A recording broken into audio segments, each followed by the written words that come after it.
Nunca me voy a olvidar aquel día en el cual, leyendo un libro sobre la historia del tango, me enteré de que en los años 60 Salgán había dirigido un grupo en el cual también tocaban Enrique Mario Franchini en violín, Pedro Laurens en bandoneón, Ubaldo de Lío en guitarra eléctrica y Rafael Ferro en contrabajo. Ciencia ficción, pensé. Esto no puede haber sucedido. Todos estos tipos tocando juntos en un mismo grupo.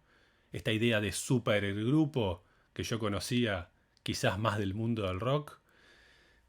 Voló el libro por el aire, me fui corriendo a buscar uno de los discos fundamentales de mi discoteca que no puede faltar en ninguna discoteca de calidad. Vamos a hablar de este gran disco del año 1960 editado por el sello Columbia y que no puede faltar en ninguna discoteca tanguera.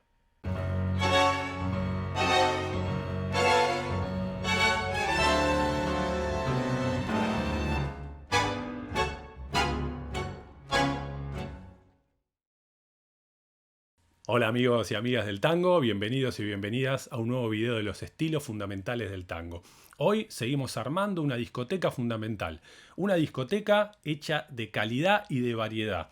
Todos los discos importantes que hay que tener para tener una mirada bastante profunda y bastante completa de las cosas más importantes que sucedieron en el tango.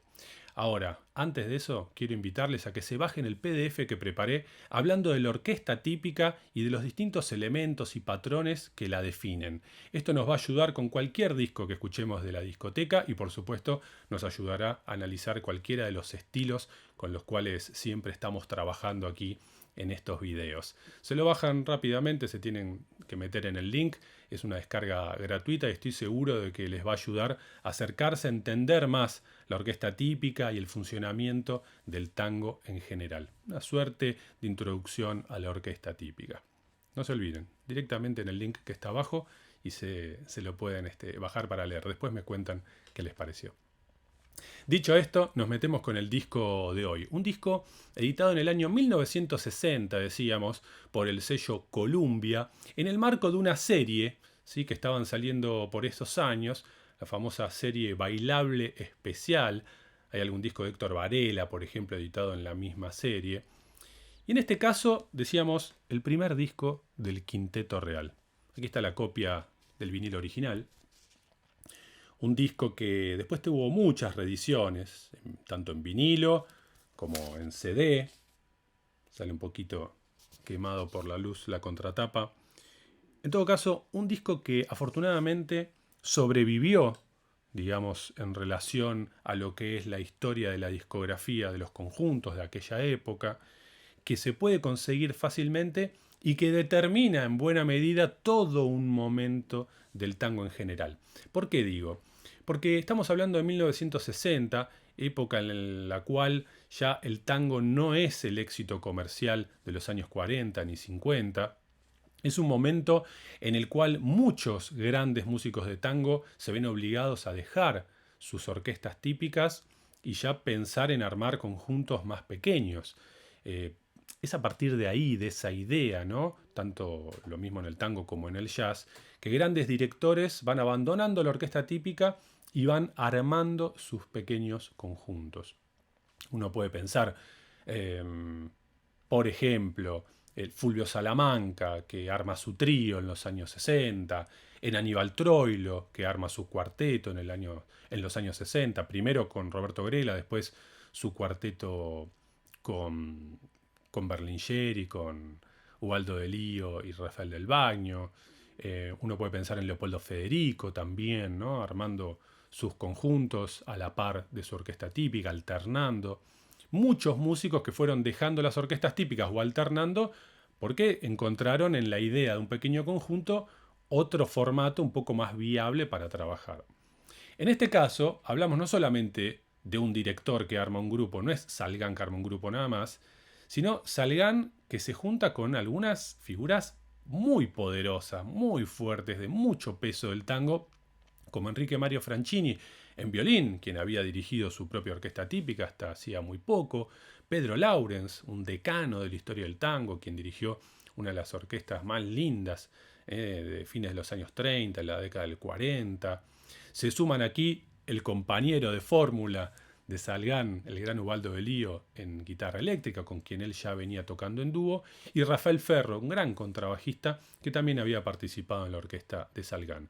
Supergrupo, digo, que uno puede, digamos, asociar en esta idea con otros grupos de la época, como el Cuarteto Estrellas de Buenos Aires, en aquel momento también 1960, integrado por Quicho Díaz en contrabajo, Hugo Baralis en violín, Armando Cupo en piano y Jorge Caldar en bandoneón, con los Astros del Tango, por ejemplo. Hemos hablado aquí de los Astros del Tango, donde podemos escuchar juntos en un mismo grupo a Franchini, a Bardaro, a Julio Ahumada, a Jaime Gossis, nada menos. En este caso, el Quinteto Real nace como una iniciativa que tiene por delante una visión, si se quiere, comercial, pero que mucho más allá de eso deja un legado musical y tanguero realmente espectacular. Espectacular porque es puro virtuosismo, porque está lleno de ideas. Toda la escritura, digamos, de Salgán, que siempre es virtuosa, que siempre tiene una hermosa ligereza en relación a lo rítmico, aquí se ve potenciada por la idea de un conjunto de estrictos solistas, ¿sí? No tenemos la enorme sonoridad de una orquesta típica, pero tenemos el despliegue del virtuosismo solista de cada uno de los grandes músicos que integraron el Quinteto Real. Aquí podemos encontrar a Enrique Mario Franchini tocando, digamos, con una cantidad de variedad de timbres realmente sorprendente. Podemos escuchar a un Pedro Laurens que deja algunos de los solos más lindos de toda su historia. A Salgán, por supuesto, con todo ese despliegue rítmico absolutamente sincopado, lleno de guiños también a otras músicas, donde la idea de la síncopa es acaso un estado de ánimo, podemos decir. Y la verdad es que además de todo eso, dejan un patrón rítmico que era absolutamente desconocido hasta ese momento, pues no existía básicamente, que es el famoso umpa umpa, ¿sí? Suena algo gracioso quizás, ¿no? El umpa umpa. No es los lumpa lumpa, es el umpa umpa. El umpa umpa es un onomatopeya que viene básicamente de una descripción rítmica de lo que hace el conjunto. ¿De qué está hecho el umpa umpa?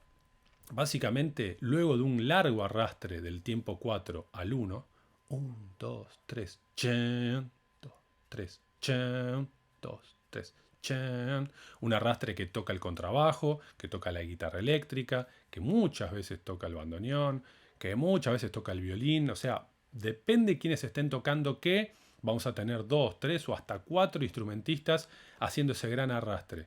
El umpa umpa se completa con 2 corcheitas que se tocan arriba en el tiempo 2 y en el tiempo 3. ¿Cómo sería esto? Si nosotros tenemos cada tiempo dividido en 2, taca, taca, taca, taca. La primera corchea siempre va a ser a tierra y la segunda va a ser arriba. Entonces lo que se hace en el umpa umpa es tocar la corchea arriba del tiempo 2 y el tiempo 3. Entonces, ¿cómo sería esto? 1, 2, 3, 4, 1, pa, pa, 1, 2, pa, 3, pa, 1, 2, pa, pa. Entonces, si a eso le sumamos el arrastre del 4 al 1, che, un pa, che, un pa, che, un pa, che, un pa, che, un pa, che. De ahí viene esta divertida, digamos, denominación del umpa umpa. Algo que, bueno, más allá de lo simpático que puede sonar, evidentemente es un aporte novedoso de Salgán y del quinteto a todo lo que es el lenguaje rítmico del tango. Algo que además agrega, digamos, como una liviandad y un sentido de alegría y, por qué no decir, de fiesta, ¿sí? A un género que a veces peca de ser demasiado solemne. De hecho, todo este disco, ¿sí? Todo este Quinteto Real, serie especial bailable del año 1960 para Columbia, es todo una fiesta, ¿sí? Yo creo que debe ser de esos discos de tango, de esos pocos discos de tango que no le frunce el ceño a nadie, ¿no? Ni que emociona desde un lugar de melancolía o nostalgia ninguna, sino todo lo contrario. Es un disco que uno escucha y tiene ganas de ponerse a saltar, de ponerse a bailar. No sé si estrictamente bailar abrazados un tango o bailar qué, pero nos emociona desde ese lugar, nos estimula desde un lugar de alegría, celebratorio. Realmente una joya que no puede faltar en ninguna discoteca. Este es uno de los 3 discos que grabó el Quinteto Real en Argentina, uno de los 2 long play, porque después hay un tercer disco que es un disco chiquito de 3 temas nada más, pero vale recordar que el Quinteto Real grabó varios discos en Japón. Ya vamos a estar hablando de ese catálogo en algún otro video, pero por lo pronto no quiero que se pierdan de escuchar este disco extraordinario del Quinteto Real grabado en el año 60, para lo cual les dejo abajo el link que pueden cliquear para ir a escucharlo completo. Ahora nos quedamos aquí en este video para disfrutar de un tema, uno de los que a mí más me gusta. Vamos a escuchar la versión del tango Felicia, que es el que abre el disco y lo primero que yo escuché, y que aún hoy cuando lo escucho me remite a esa sorpresa de haberme enterado que existía este grupo y a la sorpresa de haberlo escuchado por primera vez y darme cuenta de que me había enamorado de por vida. No se olviden, aquí está el link para escuchar el disco completo y también, como les contaba en el comienzo, también hay un link para bajarse un interesante PDF que habla sobre la orquesta típica, de qué está hecha, los distintos patrones, y es algo que siempre nos va a servir para escuchar cualquier orquesta típica, cualquier estilo, pero también estos distintos conjuntos que aparecen en la discoteca fundamental que poco a poco vamos armando juntos. Un fuerte abrazo para todos y todas, nos reencontramos en el próximo video de los estilos fundamentales del tango. Quédense a escuchar esta versión de Felicia que es espectacular.